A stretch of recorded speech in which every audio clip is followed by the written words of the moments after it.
Who is that? Kaivalya Prabhu. Oh, Kaivalya. I think that's Krishna Kirtan, actually. Oh, Krishna Kirtan? Oh, okay, Krishna's. Okay. Krishna Kirtan, very good. Is it? Yeah, it is Krishna Kirtan. Oh, it's Krishna Kirtan, yeah. Haribo.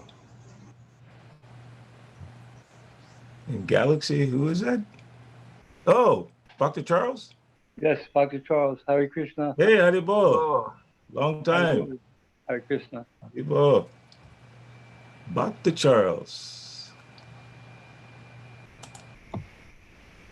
Okay, what time is it? Oh, time to start.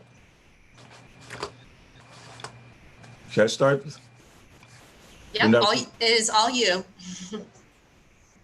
Jaya Radha Madhava Kunja Bihari Jaya Radha Madhava Kunja Bihari Gopi Jana Vallabha Giri Vardhari Gopi Jana Vallabha Giri Vardhari Yashoda Nandana Braja Janaranjana Yashoda Nandana Braja Janaranjana Jamuna Tira Vanachari Jaya Radha Madhava Kunja Bihari Jaya Radha Madhava Kunja Bihari Gopi Jana Vallabha Giri Vardhari Gopi Jana Vallabha Giri Vardhari Yashoda Nandana Braja Janaranjana Yashoda Nandana Braja Janaranjana Jamuna Tira Vanachari Jamuna Tira Vanachari Jaya Radha Madhava Kunja Bihari Jaya Radha Madhava Kunja Bihari Hare Krishna Hare Krishna Krishna Krishna Hare Hare Hare Rama, Hare Rama, Rama Rama, Hare Hare, Hare Krishna, Hare Krishna, Krishna Krishna, Hare Hare, Hare Rama, Hare Rama, Rama Rama, Hare Hare, Hare Krishna, Hare Krishna, Krishna Krishna, Hare Hare, Hare Rama, Hare Rama, Rama Rama, Hare Hare. Jayam Vishnupad Paramahamsa Paribrajagacharya Astottara Siddha Sri Srimad His Divine Grace A.C. Bhaktivedanta Swami Srila Prabhupada Ki Jai. Jai Nitya Lila Pravishta Om Vishnupad Paramahamsa Paribrajagacharya Astottara Siddha Sri Srimad His Divine Grace Srila Bhakti Siddhanta Saraswati Goswami Prabhupada Ki Jai. Ananta Kodi Vaishnava Vrinda Ki Jai. Nama Acharya Haridas Thakur Ki Jai. Name Sega Hoshi Krishna Chaitanya Prabhu Nityananda Sri Advaita Gadadhar Shivasadi Gaur Bhakta Vrinda Ki Jai. Shri Radha Krishna Gopinath Shyamakun Radhakun Giri Govardhan Ki Jai. Vrindavan Dham Ki Jai. Navadip Dham Ki Jai. Mayapur Dham Ki Jai. Jagannath Puri Nilachala Dham Ki Jai. Jagannath Baladev Subhadra Maharani Ki Jai. Shri Gaurani Thai Ki Jai. Shri Radha Sharat Bihari Ki Jai. Bhakti Devi Tulsi Devi Ki Jai. Unamai Gangamai Ki Jai. Amveda Bhakta Vrinda Ki Jai. Nam Sankirtan Ki Jai. Sankirtan Jagna Ki Jai. Transcendental Book Distribution Ki Jai. Go Premanandi. Hari All glories to the assembled devotees. Hare Krishna. All glories to the assembled devotees. Hare Krishna. All glories to the assembled devotees. Hare Krishna. Krishna. All glories to Guru Shri Guranga. Namo Vishnupadaya Krishna Prasthaya Bhutale Shrimate Bhaktivedanta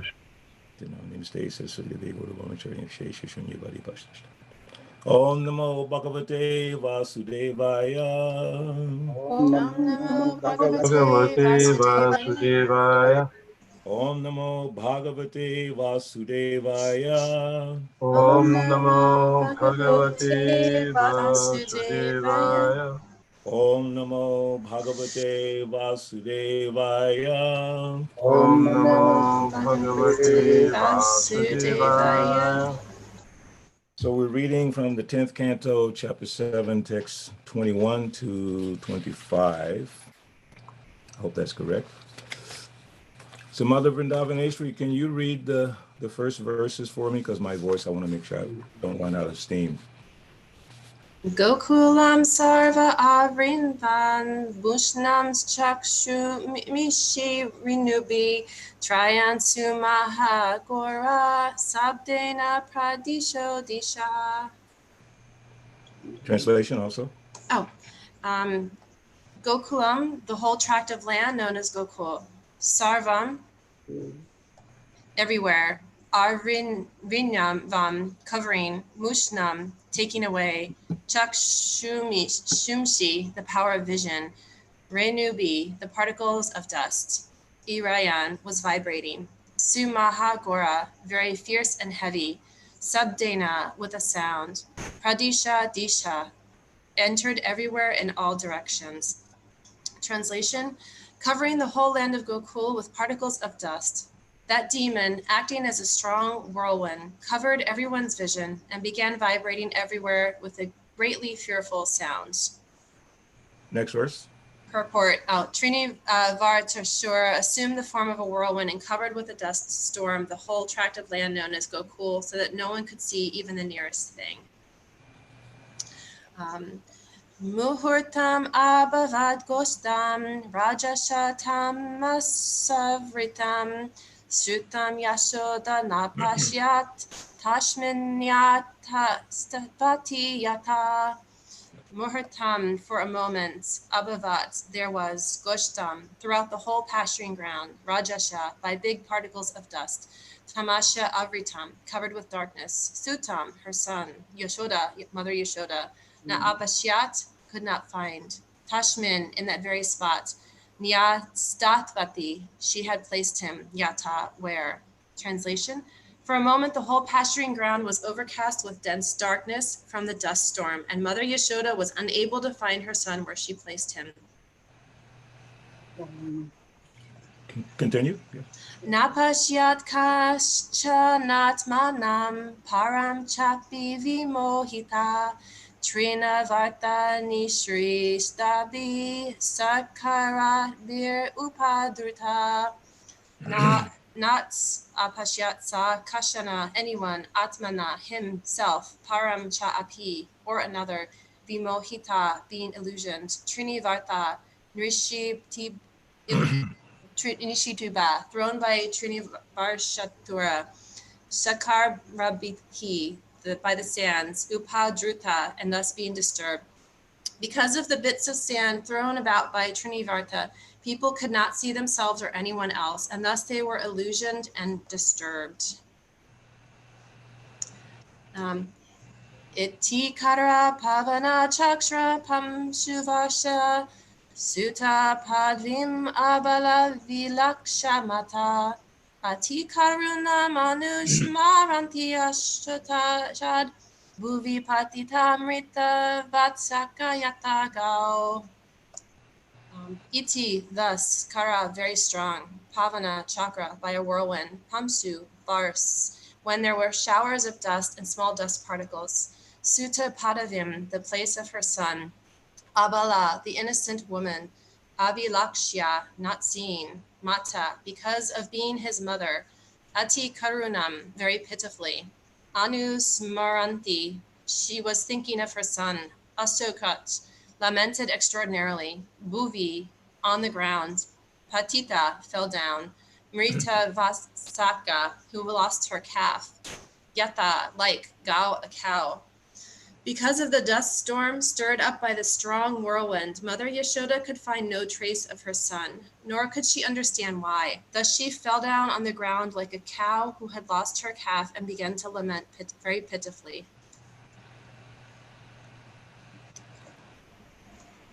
Do you want me to keep going? Yes, yes, please.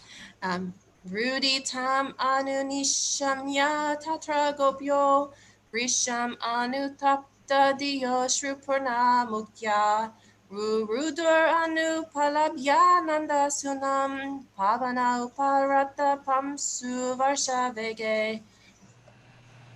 Rudi tam, Mother Yashoda crying pitifully, Anunisham after hearing, Tatra there, Gopya, the other ladies, the Gopis, Brisham, highly, Anutapta, lamenting sympathetically after Mother Yashoda, Diyaha, with such feelings, Ashru Purna Mukyaha, and the other Gopis, their faces full of tears, Ruruda, they were crying, Anupalabhya, without finding, Nanda Shunam, the son of Nanda Maharaj, Krishna, Pavane, when the whirlwind, Uparata, had ceased, Pamshu Varsha Vege, its force of showering dust. Translation: when the force of the dust storm and the wind subsided, Yashoda's friends, the other gopis, approached Mother Yashoda, hearing her pitiful crying. Not seeing Krishna present, they too felt very much aggrieved and joined Mother Yashoda in crying, their eyes full of tears. And the purport: this attachment of the gopis to Krishna is wonderful and transcendental. The center of all the activities of the gopis was Krishna. When Krishna was there, they were happy, and when Krishna was not there, they were unhappy. Thus, when Mother Yashoda was lamenting Krishna's absence, the other ladies also began to cry. Thank you. Very nice. Om Agyanatimirandasya Gyananjanan Salakaya Chakshu Umnilitamyena Tasmai Shri Gurave Namaha. Jai Shri Krishna Chaitanya Prabhu Nityananda Shri Advaita Gadadhar Shivasari Gaur Bhaktavinda. Hare Krishna, Krishna Krishna, Hare Hare, Hare Rama, Rama Rama, Hare Hare. So, when I was reading this part of the Bhagavatam for our class today, somehow or another, my mind was just torn because the word dust came up so prominently in these verses. The dust that was created by this demon, Trinavarta, was so powerful that it obstructed the devotees from being able to see Krishna. And as it's explaining, their love for Krishna, their attachment to Krishna is the most important thing for them, the gopis especially. So when they couldn't see Krishna, it was very, very painful for them not being able to see Krishna. And this dust created by the demon was obstructing their ability to see Krishna. So it just, as I was thinking about it, it just kept coming to my mind the verse from Lord Chaitanya's Shikshastakam. Cheto Darpana Marjanam, Bhava Mahada Vagni Nirvapanam, Shreya Kairava Chandrika Vitaranam, Vidya Vidu Jivanam, Vadu Jivanam, Anandam Buddhi Vardhanam, Pratipadam Purnam Rita Swadanam, Sarvatma Snapanam, Param Vijayate Sri Krishna Sankirtanam. Glory to the Sri Krishna Sankirtan, which cleanses the heart of all the dust accumulated for years and extinguishes the fire of conditional life, of repeated birth and death. This Sankirtan movement is the prime benediction for humanity at large because it spreads the rays of the benediction moon. It is the life of all transcendental knowledge. It increases the ocean of transcendental bliss, and it enables us to fully taste the nectar for which we're always anxious. So we discussed in our previous class that I was fortunate to be part of, we talked about the Gundicha Marjanam, where Lord Chaitanya, along with the devotees, cleansed all the dirt and dust from the Gundicha temple. But Lord Chaitanya was still concerned that the dust that they had thrown outside the temple might come back inside the temple. So they went outside and cleaned the outside of the temple as well. So in this process of cleansing the heart of the dust, and we have to try to understand that it's not talking about the physical heart because how could dust get inside your heart, through your mouth and somehow down your lungs and, cover your heart? It doesn't make a lot of sense. So what are we talking about? Cleansing the mirror of the heart. The mind is also in the same region. Mind, intelligence, ego, soul, super soul, all within the region of the heart. So this cleansing of the heart from all this dust, and what is that dust? These material desires, as we discussed previously, desires for respect, desires for sense gratification.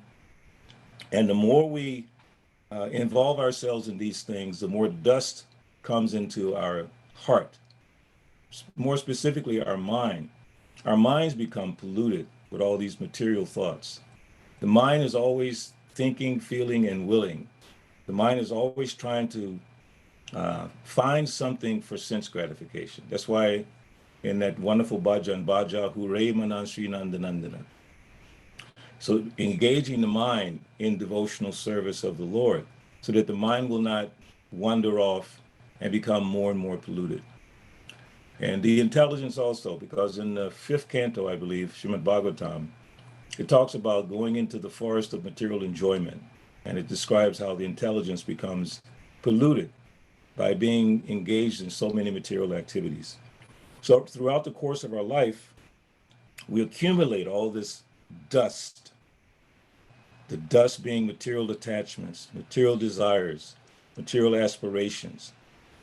And what we don't understand sometimes is the reason we're not able to see Krishna as we all want to as devotees is because we've allowed ourselves to become covered by this dust.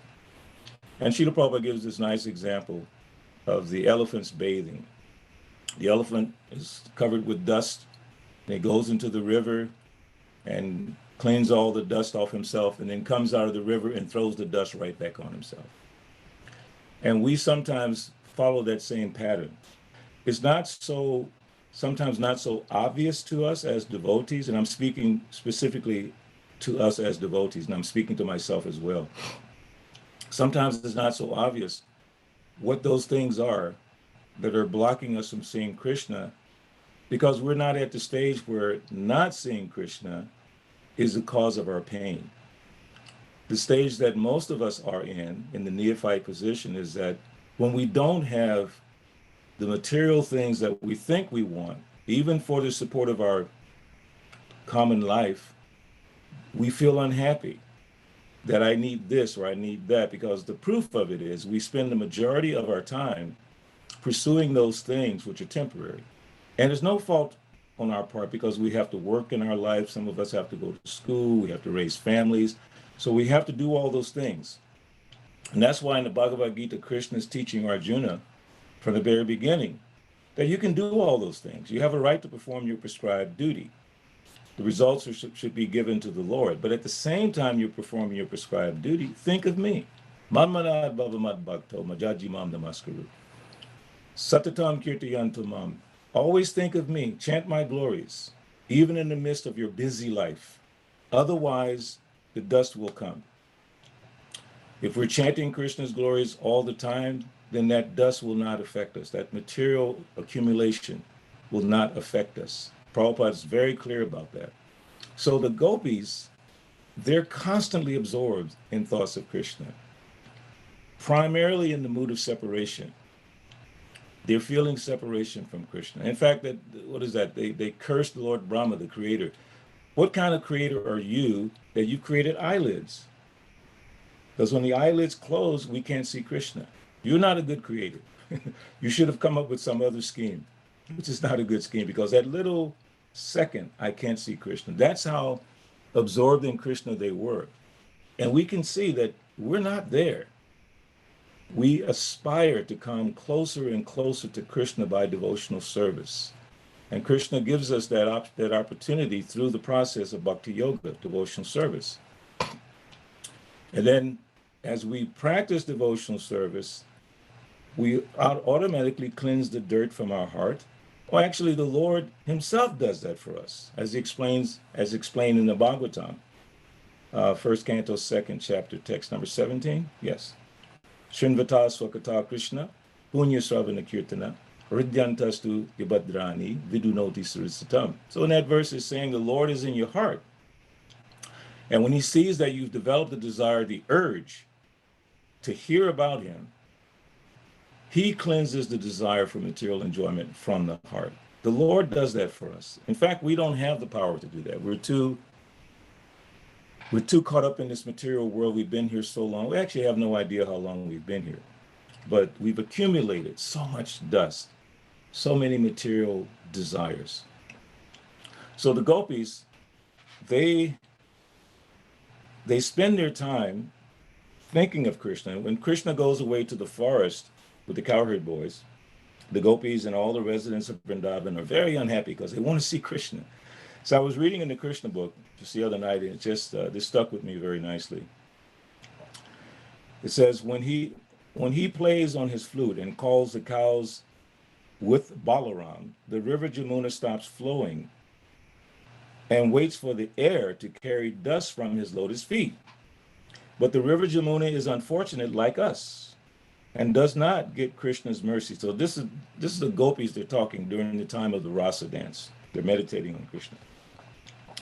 The river simply remains stunned, stopping its waves, just as we stop crying for Krishna in expectation. The river simply remains stunned, stopping its waves, just as we also stop crying for Krishna in expectation. That's the end of the quote. In the absence of Krishna, the Gopis were constantly shedding tears. But sometimes, when they expected that Krishna was coming, they would stop crying. But when they saw that Krishna was not coming, then again they would become frustrated and begin to cry. So as we're reading here in the verses for today, this attachment of the Gopis to Krishna is wonderful and transcendental. The center of all the activities of the Gopis was Krishna. When Krishna was there, they were happy. And when Krishna was not there, they were unhappy. Thus, when Mother Yashoda was lamenting Krishna's absence, the other ladies also began to cry. So this crying for Krishna, Prabhupada said this is the real goal, that we come to the stage of crying for Krishna, that all we want is the association of Krishna. Of course, at this stage, our association with Krishna is through hearing his transcendental glories and pastimes. We're so fortunate that Srila Prabhupada has given us such beautiful literatures. He many times would emphasize that I've given these books, so many books, and whenever he spoke in public, he always talked about the number of books that were published or going to be published, because he knew how important that was for us, that we can easily associate with Krishna just through this process of hearing and chanting. Unfortunately, at least for myself, I don't feel the deep separation from Krishna, not yet. You know, sometimes you get a glimpse of it. Sometimes you get these little glimpses of what it feels like, you know, that feeling of separation from Krishna. But that's actually where we want to come to. So when we think about our situation, how we're not able to see Krishna, it should bring tears to our eyes. That becomes the proof that we're making spiritual advancement. There are other signposts that we're making progress in spiritual life. Srila Prabhupada always talked about losing the desire for sex. Sex desire is one of our biggest attachments. And as we become free from that, we can see that we're making progress in spiritual life. That no longer remains our motivation. Most people, they get up in the morning, they work all day, as Prabhupada says, so they can enjoy a little food at night, and then a little drink, and then sex life, and then go to sleep, and then start the whole cycle again. So for most devotees, that is not our driving, motivating force. We're losing that because of chanting our rounds every day, hearing the Srimad Bhagavatam, associating with devotees. Gradually, we're losing that attachment for those things. Some residual effect might still be there, but if we have faith in the process, it will gradually go away eventually. So we want to come to that stage where we're hankering for Krishna, and the proof that we're hankering for Krishna sincerely is that we always want to hear about him. Especially when devotees come together, it's extremely important that we try our best to share our realizations about Krishna with each other. It's not so easy. It sounds easy on the surface, but it's not that easy. But we should practice, because we're in the stage of devotional service and practice. This is sadhana bhakti. We're practicing all these different things. So it may not be the natural thing for us, but we should practice. It's like Vrindavaneshwari and myself, we're musicians. So to become proficient at what we do, we have to practice. I'm sure she would agree with that. It takes years of practice to become proficient. So in Krishna consciousness, we have to practice. And the wonderful thing is the association of devotees is the perfect place to practice, remembering Krishna, sharing about Krishna. And as Rupa Goswami explains in the Upadeshamrita, this Guyam Atyati Prichati, revealing our minds in confidence and listening confidentially. And Prabhupada he explains that in the purport of that verse. It's not that we talk about things that we're upset about, things that, we're confused about this or that. We share our realizations about Krishna. And like when I'm reading Krishna book at night, sometimes I'll underline different parts that I've read because they're so strikingly beautiful. And then the next day, when I wake up, I try to remember those things that I read in the Krishna book. And then when I'm talking to a devotee, like I generally start talking to devotees early in the morning, I'll try to share something that I read from the Krishna book the night before. And it's always such a beautiful exchange. My dear transcendental spiritual associate in Philadelphia, Haryasha Prabhu, we sometimes call each other in the morning and we'll talk for like hours and just talk about Krishna. And it's just like the better part of the day. It's so wonderful. So like this, we start to feel this dependency upon hearing the glories of the Lord for our actual happiness. That's really my main point. Krishna is the source of real happiness.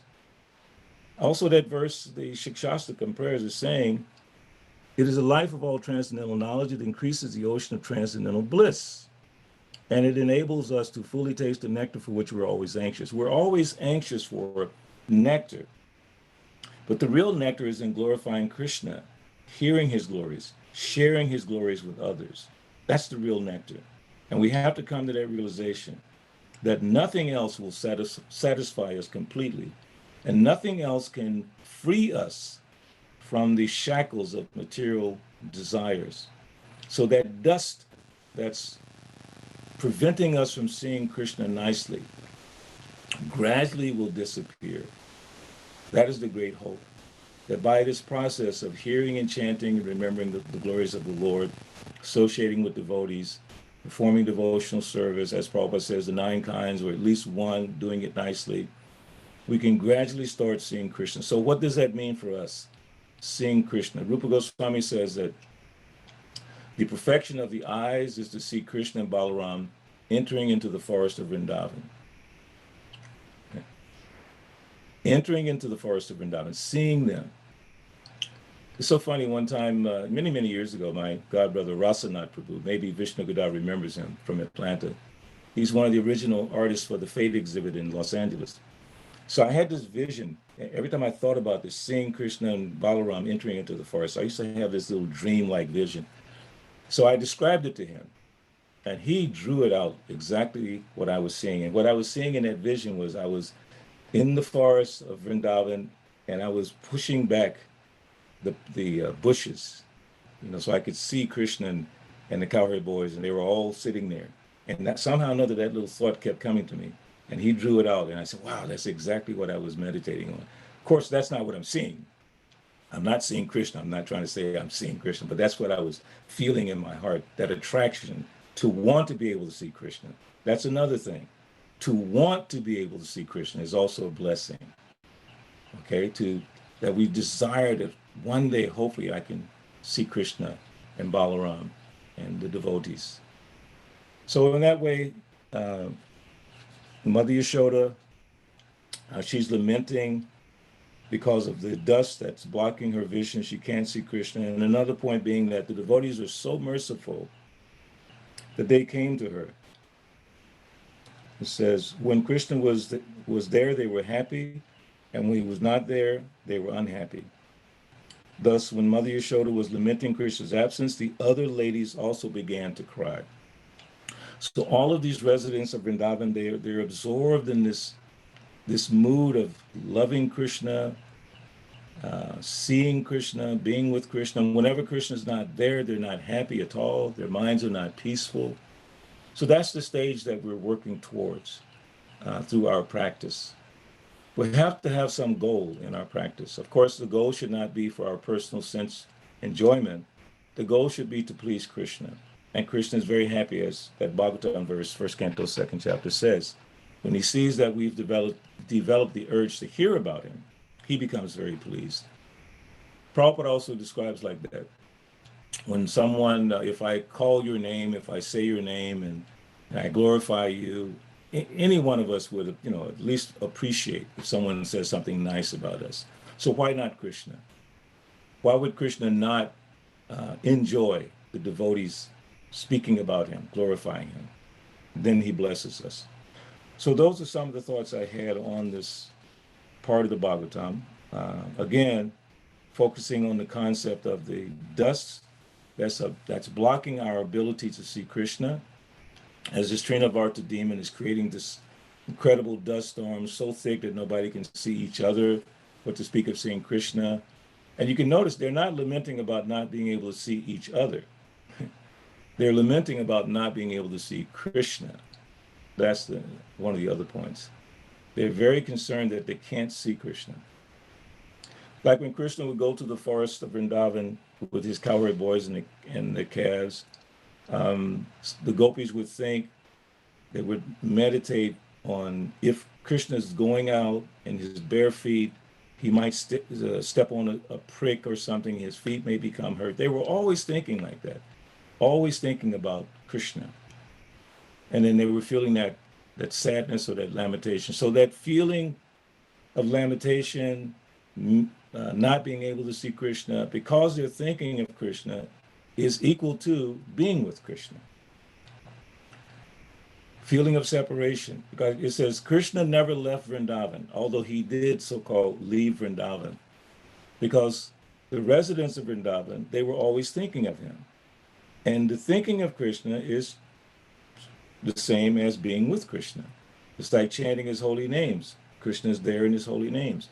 So Krishna is there in our thoughts of him. If we spend time during our day to think of Krishna, he's with us.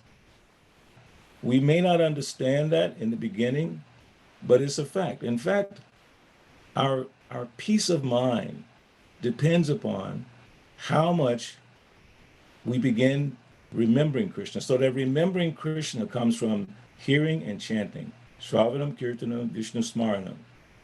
So we begin our day with chanting our rounds, reading Srimad Bhagavatam, having classes like this, building up our ability to think about Krishna. And then that thinking of Krishna starts to permeate our life. Then we start constantly thinking of him by the grace of the Lord and the spiritual master. So I just wanted to share those few thoughts, and hopefully some of you have some additional thoughts or comments. As I said, it was very striking to me when I saw the word dust, and immediately made me think about that verse from the Shikshastika about cleansing the dust accumulated for years and extinguishes the fire of conditional life.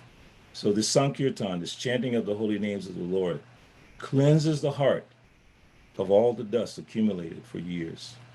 Very nice. So anyone have any questions or comments? I'd love to hear what your thoughts are.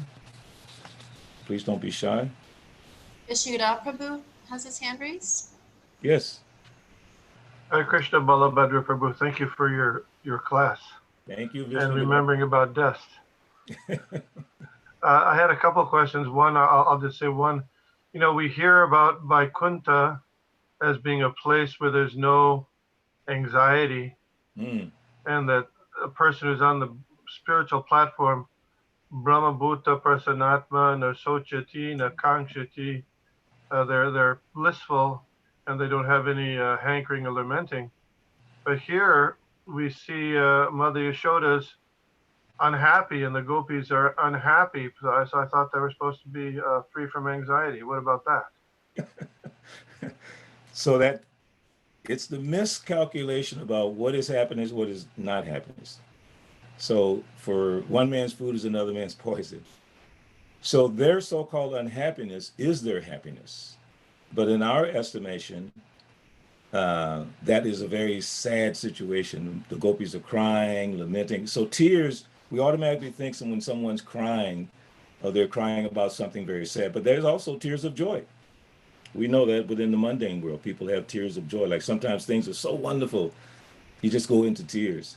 So in the case of the gopis, with reference to what you're saying about Vaikuntha, no anxiety, they're not in anxiety for material things. There's the material anxiety and the spiritual anxiety. Spiritual anxiety is good. Like right now, most of us are in spiritual anxiety because we can't regularly go to the temple as we used to. So on one hand, the situation has been created by the Lord for whatever reason. Krishna has his reasons. But now we devotees are trying to take advantage of that situation. So just like today is the day when I go to the temple here in Atlanta. I go once a week. I'm just in the anxiety to get there and see Shri Shri Radha Madan Mohan and hopefully see a few devotees and chant for them. And, it's just, so I'm in anxiety, but it's not causing me any suffering. So this anxiety of the gopis is causing a kind of suffering, which is their happiness. And that's very difficult for mundane people to understand. It's like, that doesn't make any sense to people. How is it these people Krishna's causing this pain for them? What kind of God is he? Because that pain keeps them thinking of Krishna constantly. And by thinking of Krishna constantly, as Kunti Devi said, they no longer, well, of course, in Vaikuntha, there's no repeated birth and death, but here in this world, that thinking of Krishna constantly will free us from the cycle of birth and death. And as Queen Kunti, she affirmed that. Let the suffering happen again and again and again. Because while I'm suffering, I'm forced to remember you. And by remembering you, I will no longer have to see repeated birth and death. So I would say that this example of the gopis, although it's very difficult to explain to mundane people, is a wonderful inspiration for us to see that hankering to be with Krishna, that so-called sadness of not seeing Krishna, is tantamount to being with Krishna. It's the same. So the gopis are progressing transcendentally by being in a very lamentable situation, pitiable. Sometimes a pitiable situation is described, but it's the greatest joy for them. Thank you. How could we know if our anxiety is material or spiritual? Excellent question. How do we know if our anxiety is spiritual or material? I would say, and I would hope that others can chime in, that if I'm in anxiety about serving my spiritual master, and what is that anxiety? I'll give you an example, personal example. When Srila Prabhupada came to Atlanta in 1975, we were our building, we had basically just moved in. We moved in 74, the winter of 74, and Prabhupada came February 28th, 1975. It was only a few months after we moved in. So the original floor of the building was like little wooden slats. It was a very classical kind of building, but little wooden slats on the floor. And we would do kirtan so heavy in Atlanta that the nails on the floor would pop up. Devotees were always scratching their feet on these little nails because we were just dancing and jumping like crazy brahmacharis. So the night before Srila Prabhupada arrived, he came on February 28th. So February 27th, myself and at that time, Bhakta Peter, Parampara Prabhu, I just got this realization. I said, oh my God, Prabhupada's going to be here tomorrow.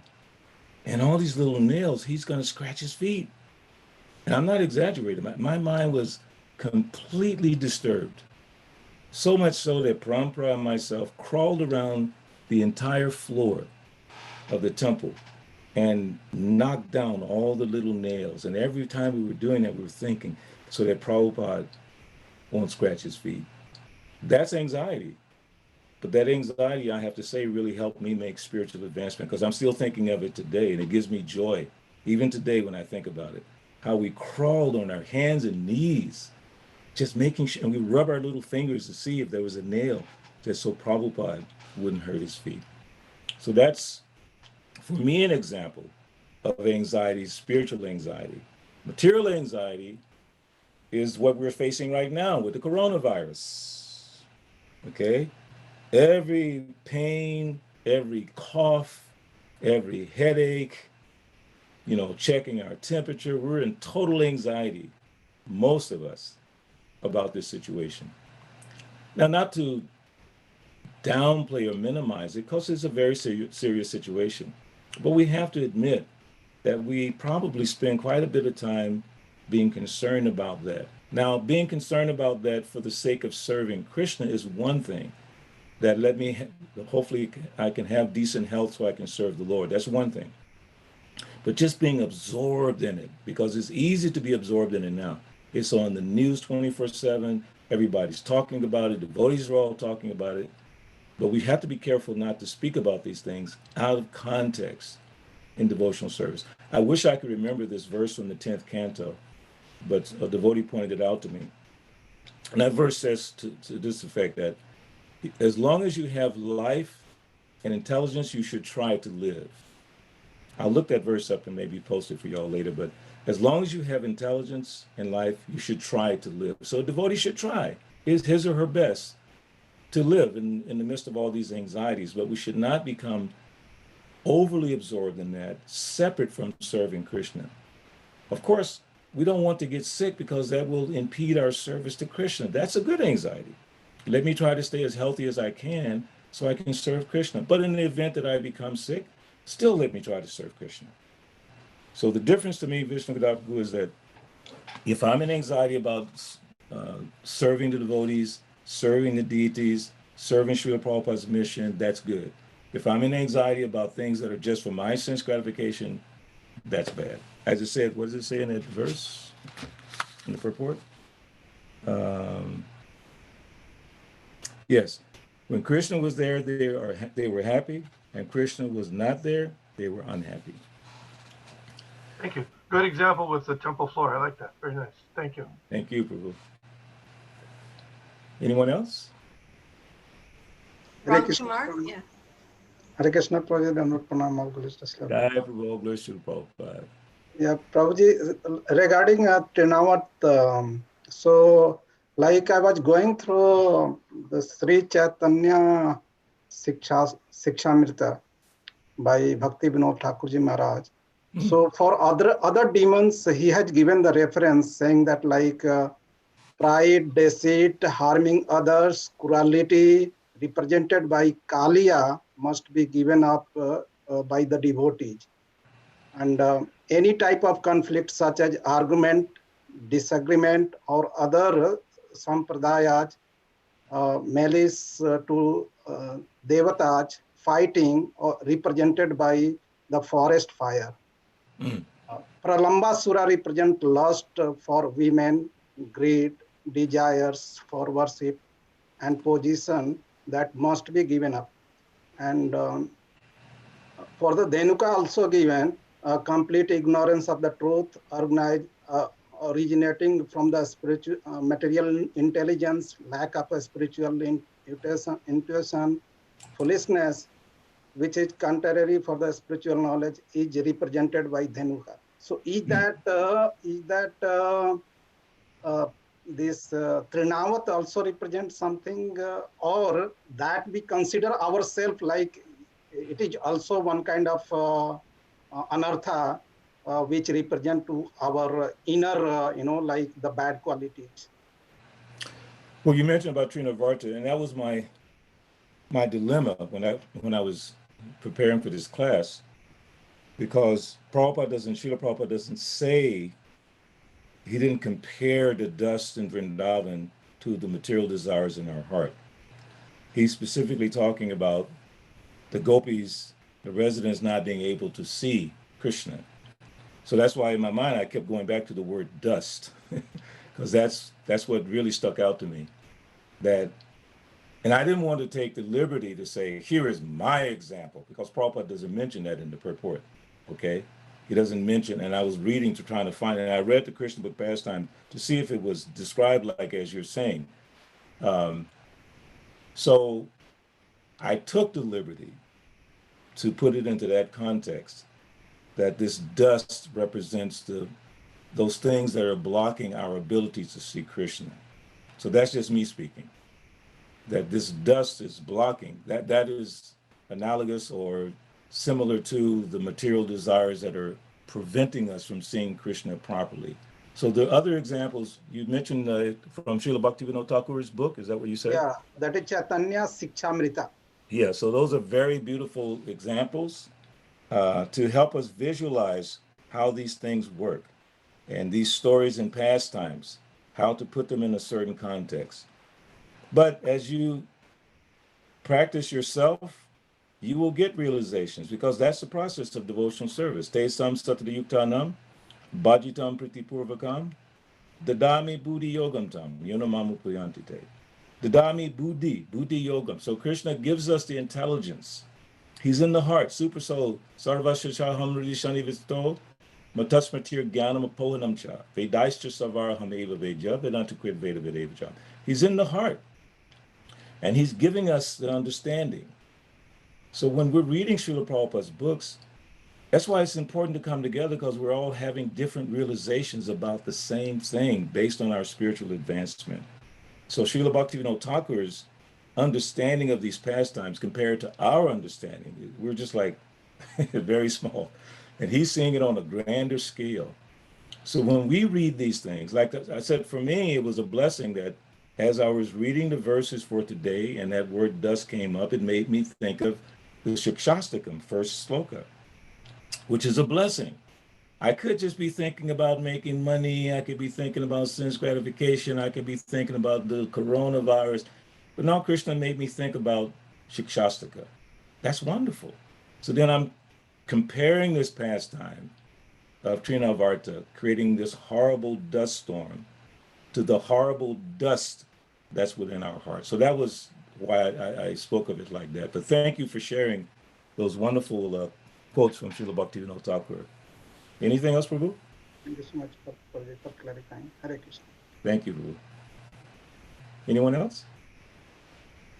Hare Krishna Prabhu, thank you so much. I just had a reflection or comment about the dust and Trinivarta kind of stirring everything up, and it just reminded me of how we can get so easily caught up into material activities that the demon, Trinivarta is demon obviously, and he's spinning up he's trying to block their vision from Krishna. He's spinning this up so he can steal Krishna away from them. And it just reminded me, like what you were saying, that is how easily we can, in this material world, that there's so many things that can block our vision, that can pick up the dust in our lives and keep us from seeing Krishna. And that he's, in my interpretation of this is from nothing but my own interpretation, but my interpretation is that Trinivarta represents this force that can happen in our own lives that kicks up dust that can really cloud our vision for Krishna consciousness. And so along what you were saying, but that's so beautiful. That's so beautiful. And Ram Kumar, because he told me last time that you learned that verse about Lord Nrsingadev. You told me that you and your family learned that verse. And that verse is actually saying, Lord Nrsingadev, destroy these demon-like desires. So as Vrindavaneshwar is saying, this demon, Trinavarta. So we have these demon-like desires that are causing all this dust or obstruction. It's not an actual physical demon, but it's the demon-like desires. And what are those demon-like desires? For sense gratification in this material world. Some level of sense gratification is required in order to stay in this world. It's like, I haven't had my breakfast yet, so when the class is over, I have to take a little prasadam. So I have to do it. And sorry about that. So I have to think about that. I have to prepare it. I have to offer it, so many things. But that is so I can serve Krishna. That's really not a demon-like desire, but the demon-like desire. And I'd like to ask, some of you to share. What are some of your ideas about what would be a demon-like desire, as Vrindavaneshwari is saying, that's blocking our ability to see Krishna? Anyone have any thoughts on that? What are some of the things? Because it helps us. We're all having different realizations. So if we can share with each other, what things that you perceive to be obstructions and what things that I might see. Anyone have any thoughts? Getting discouraged and using that as an excuse to not do devotional service. Oh, Sita, thank you. That's a very, very wonderful observation. Being discouraged and letting that be an excuse. Like, I'm upset. Someone said something to me. Someone did something to me. So I'm not going to do service. Okay, and that happens a lot. I've seen it happen many times. Fortunately for me, because of my background and training in the brahmachari days of Krishna consciousness, that really doesn't happen for me when I'm so angry at someone or something that happened in the temple that I won't do service. Because Prabhupada said very clearly, even if the devotees mistreat you, don't leave. I think Vishnu Gada probably knows that quote better than me, but he said something like that. Even if the devotees mistreat you, don't leave. Continue to associate, continue to serve the best that you can. So yes, that using excuses, there is no excuse, because that it better be a good excuse. The one that caused you not to serve. I'm talking to all of us. It better be a good excuse. You know why? Because at the time of your death, or when you're trying to go back to Godhead, and Krishna says, why didn't you do that service that one particular time? Well, Lord, it was because Bhakta Louis said something to me and I got upset and I couldn't do it. It's not going to be a good enough excuse. There is no excuse. Ahatikya pratiyata, yayatma suprasidati. No impediment. Nothing should stop your devotional service. Find a way. I mean, I've been in the material estimation of things, quote unquote, I've been offended so many times, and I've offended so many times, but I've never allowed those things to stop me in my service to Krishna. My dear godbrother and mentor, Charadeshna Prabhu, he used to say to us when he was training us for Sankirtan, he would say something like this. He says, I know I'm in Maya. I know I have material desires, but I must go and distribute Srila Prabhupada's books. In spite of all these things, I have to do it. And that image stays in my mind, no matter how my mind is acting that day, no matter, as you said, Sita, all those excuses, I still have to do the service every day. I have my little schedule and I have it written down. And I check it off every day. Those things that I have to do, reading, chanting, this, that, in spite of my rascal mind. So we should not let those excuses interfere with our devotional service. Sometimes you have to be careful. You don't want to stick your head into the mouth of a lion. If you know a situation is really, really, really bad for your devotional service, then use the ability of the mind, accepting and rejecting. Rupa Goswami gives us that right. Accept those things that are favorable for devotional service and reject those things that are unfavorable. But it takes good Krishna conscious intelligence to reject the things that are not favorable without being offensive. You follow what I'm saying? Accepting things that are not favorable without being offensive to others. So anyway, I don't want to go too deep into that, but just be careful, because we'll say, I don't want to go over there because such and such devotee and this and that and all that and that, and I don't like them, or they said something bad, something before, and you start criticizing subtly different devotees. Prabhupada actually says, I believe it's in the 6th canto, about criticizing devotees. He said, you should not criticize anyone, because by criticizing anyone, you run the risk of criticizing a Vaishnava. You don't know exactly who's on what level of spiritual life.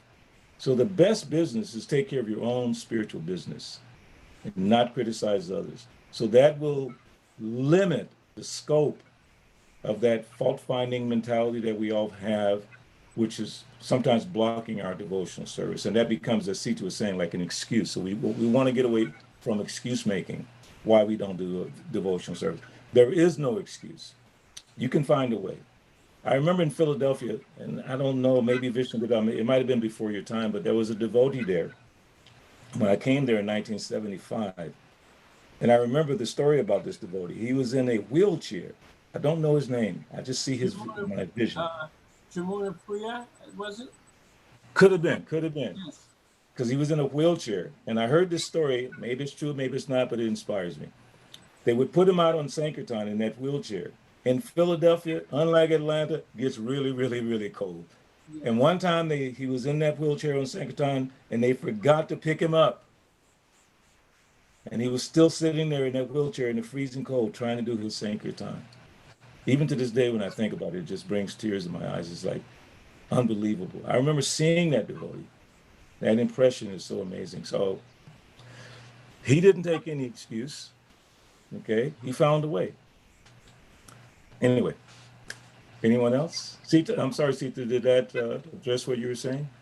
Yes, no, as you asked me our challenges and I just spoke one of them. I have a whole lot, but I don't want to go through my list. I'm sure others have more. Thank you. Hare Krishna Prabhuji, this is Suman. Hare Krishna Prabhu. Lot of realization happens whenever I listen to your class. I remember about dust. Always I will compare my desire with the dust. And my problem is I overindulge sometimes. And I think this is like a demon desire for me. Overindulging in anything and wasting time and not spending much time in Krishna's consciousness. Overindulging is like a demon for me. So overindulging or over-endeavoring? Overindulging on anything.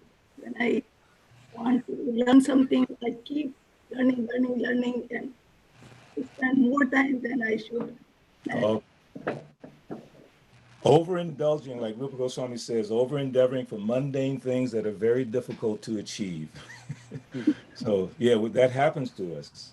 We have to be able to understand our limits. Like the other day, I was speaking to my godbrother, Rasana Prabhu, and I was telling Vrindavaneshwari that I'm working in my backyard, trying to make it a little bit better. So when I was speaking to Rasana Prabhu, because he's preparing his house in Atlanta to sell so he can move to Alachua, and he was describing to me that, you know, I hadn't worked in the yards in a couple of days because I have this tendency to over-endeavor. And he said the other week I over-endeavored so much I almost had a heat stroke and fainted in my yard. So I said, Rasana Prabhu, I know when to stop. There's one good thing about me. I know when to stop. I have to, you know, whatever it is, if I feel too much stress or anxiety, if it's dragging me this way or that way, I generally just stop. And I take stock, STOCK, of the situation to see what it's doing to me physically and mentally. So Sumana, in other words, if you're trying to do something and you're really into it, you're overly absorbed in it, just make sure that the end result will be something Krishna conscious, something that will help support your life so you can be Krishna conscious.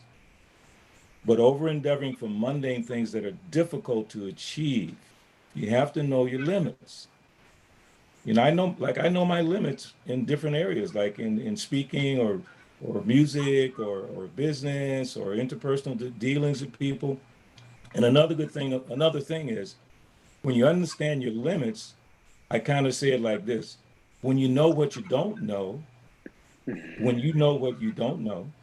then you can get information about the things that you don't know so you can improve in that area.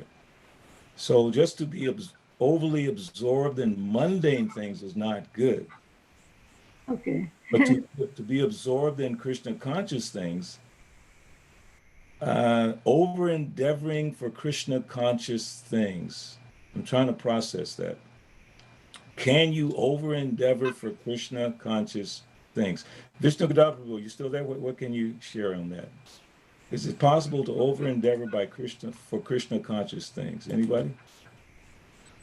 Well, I recall when Srila Prabhupada first tried to get land in Mayapur, he was making strong endeavors, but then at some point he stopped, at least for a few months, with some comment along those lines that it wasn't, or Krishna's, it wasn't the right time for Lord Krishna. But he didn't stop ultimately, but he stopped just for that time. And then shortly thereafter, they got the land. Wow. So that's the only thing I can recall. That's a great example.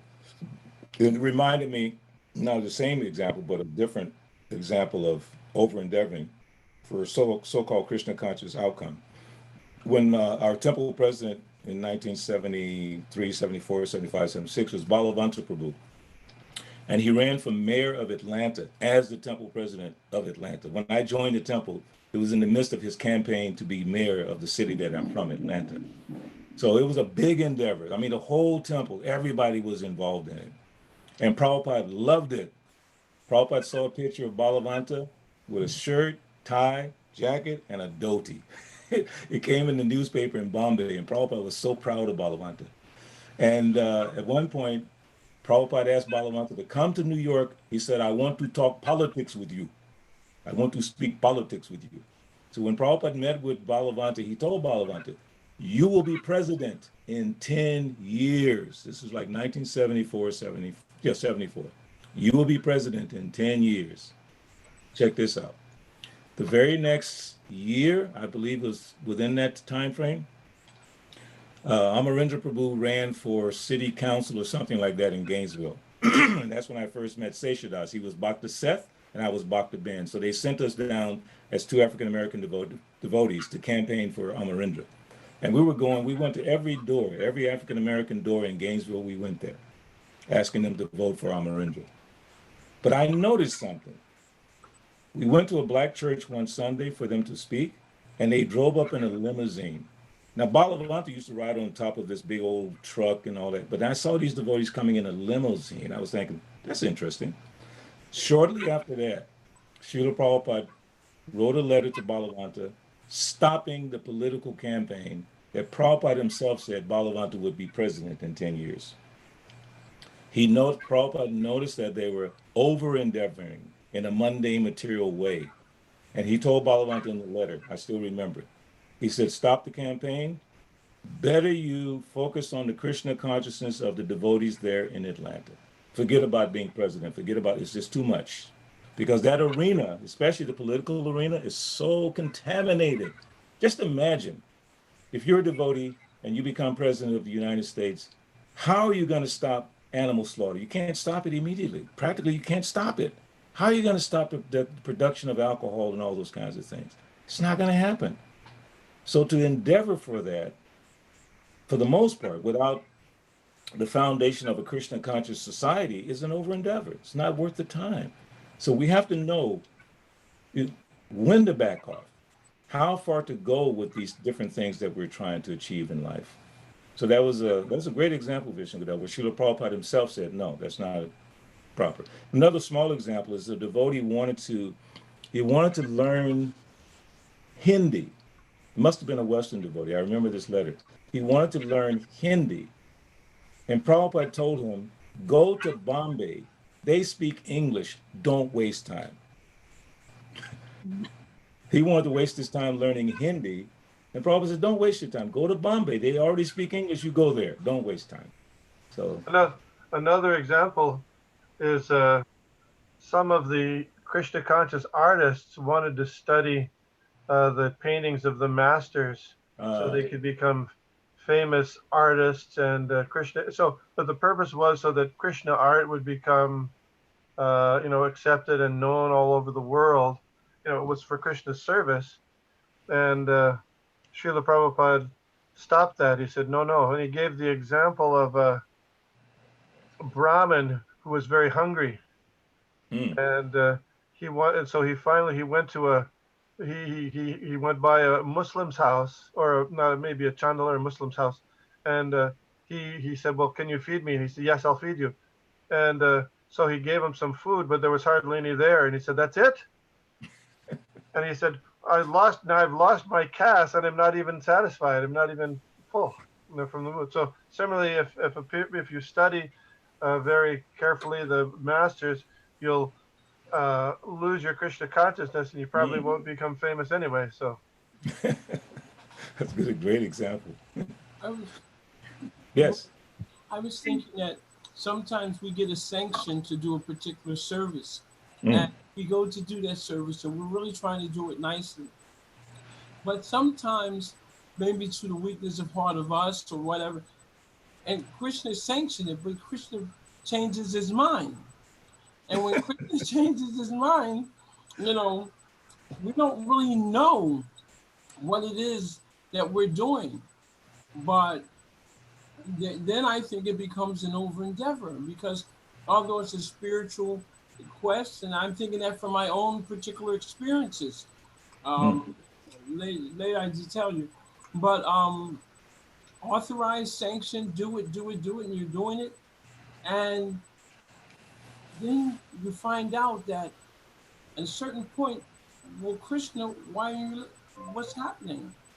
But Krishna realized it wasn't the best thing for you. He changed his mind. It really is not for us to do. And if we continue, that can be, I think, you can tell me that we can over endeavor. Sometimes he changes his mind. Wow. Another thing that's very helpful, because I know our time is running a little tight, but another thing that's very helpful, and I've seen this in my own life, and I've seen it demonstrated by other devotees. When you're not sure about doing something, the safest path is to approach more experienced devotees and ask for their advice. I'll give you a quick example. When I started doing interfaith work in Atlanta, this is actually pre-ISKCON official interfaith work. This is myself, Bhakti Tirtha Maharaj, a few others. So when I started on that path, I wasn't sure. Should I endeavor to associate with all these different religious people, so-called non-Krishna conscious people? Because I had a vision what I could do, but I wasn't sure. So I have one question that I asked Sasarup Maharaj, Bhakti Tirtha Maharaj, Sarup Damodar Maharaj, Jayapataka Maharaj. The list goes on. I think probably 15 senior devotees. I asked them one question. If a person of another religious faith prays to God, will there be any benefit? And like Sasarup Maharaj, especially Balabhadra, of course there's benefit. Yes, of course. So after I had that confirmation from that many devotees, then I was confident that if I start associating with these people, and for the most part, I won't be able to tell them chant Hare Krishna. I'll have to encourage them in their own faith traditions. I will be doing good service. And I led a group for 15 years here in Atlanta, and they're wonderful people. They used to come to the temple, so many things, because I was able to appreciate their faith, and they were able to appreciate my faith. It was a wonderful thing. And that inspiration came from a quote from Srila Bhaktivinoda Thakur. I have it, but I don't have it in front of me. Where Srila Bhaktivinoda Thakur says that if you find yourself in someone's temple, church, or mosque, you can think like this: I may not be able to, engage in whatever they're doing because it's not my standard process, but I pray to the Lord as I know him, that by seeing this man's faith, my faith will increase. And that thought resonated with me so deeply that I started working with these groups. And I do feel that we made a lot of progress with those persons. So you're right. And I would suggest that if you're not sure that this thing that you want to do is actually Krishna conscious, or that Srila Prabhupada or your spiritual master would be pleased, then you should approach more experienced devotees and ask for their input. Even if you're absolutely convinced yourself, you still should check with the senior Vaishnavas. I know a lot of times Vishnu Gadal Prabhu and myself, we check in on each other because we come from the old days, so-called 70s, and we check with each other on different realizations and thoughts. And Haryashra Prabhu and myself, we always do that back and forth, checking with each other. It's really interesting. And we kind of get a confirmation. Last point is, and this is in reference to the books that you're reading right now, this 10th canto, translated by, the latter parts translated by Hridayananda Maharaj, and I forget who else worked on it. But Hridayananda Maharaj, before he started on that work, He came to this group that used to be called the BBT Council. I was part of the BBT Council. So he came with us at our meeting, sat at the table, and in the mood of Krishnadas Kaviraj, he asked our blessings. Should I do this? Should I take this up? And it was a group of senior devotees, and we all thought about it very deeply. Said, yes, Maharaj, you're probably one of the only people. I believe it was Gopi Puranadana is the other one. Yeah, so they were working on that. So that would be my recommendation. Always check with the Vaishnavas. As the Bhagavad Gita says in a different way, Tadvidi pranipatena, pariprasthena sevaya, upadekshanti te jnana, jnaninas tatara. Just try to learn the truth by approaching a spiritual master, inquire from him, submissively render service unto him. The self-realized soul can impart knowledge unto you because he's seen the truth. So use that as a model as you're approaching maybe not your spiritual master, but more experienced devotees. So. Thank you. Donna? Yes. Thank you. That was very enlivening. Relishing all the your words and the words of the devotees. Nice class and nice discussion. Thank you so much, Balabhadra Prabhu. Thank you, Prabhu. Hare Krishna. Hare Krishna. Okay, we'll continue our study of the Srimad Bhagavatam tomorrow at 7:50. Please join us for our continual study of this of Krishna's pastimes. Also, I'm sorry. This evening, we are going to be beginning a new book for the Srila Prabhupada Leela Night. We'll be starting at 6:45 with the Brahma Samhita prayers. Krishna Prabhu's teaching us the Brahma Samhita prayers, and then we'll begin. Vishnu Prabhu, do you want to introduce the book at all? In any way, just briefly? It's written by Vishaka Devi. It'll be the first book that we're going to review and study, written by a female author. So that's a difference. And she also has sent a brief introduction video that we'll listen to and see at the beginning of the study. So that'll be interesting. So I haven't read all the book, but it comes from a different viewpoint, and I think it'll be appreciated. So it'll eliminate some other aspects of Krishna consciousness that we may not get from other views. That's good. Very nice. Yeah. So that is tonight. If you're interested in reciting and learning the Brahma Samhita prayers at 6:45, and then the Srila Prabhupada book study will begin at 7 o'clock. Hare Krishna, Prabhus. Please accept my humble obeisances. Thank you very much, Prabhu.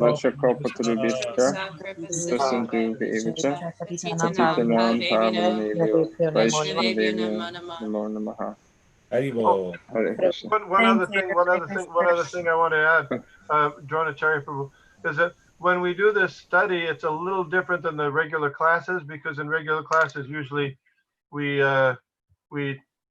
give a verse and then speak for a long time, and then there's questions. In this format, we often interrupt or interject questions and comments in the middle. I use the format of like when Srila Prabhupada did his Nectar devotion classes in the Radha Damodar temple in 1972. You can hear those classes, and there would be reading, but then Srila Prabhupada and others, there was one sadhu who came there. He asked him to give some statements at different times, but he would interrupt and discuss certain points, or make some observations, or ask questions about certain points. So it's a little bit different format. In one letter, Srila Prabhupada called it congregational reading. So that it's a different format. It's a kind of a little bit more interactive in some senses than a regular kind of class. Excellent. That's nice. Thank you, Vishnu Prabhu. Okay, we hope to see everybody this evening. Hare Hare Krishna.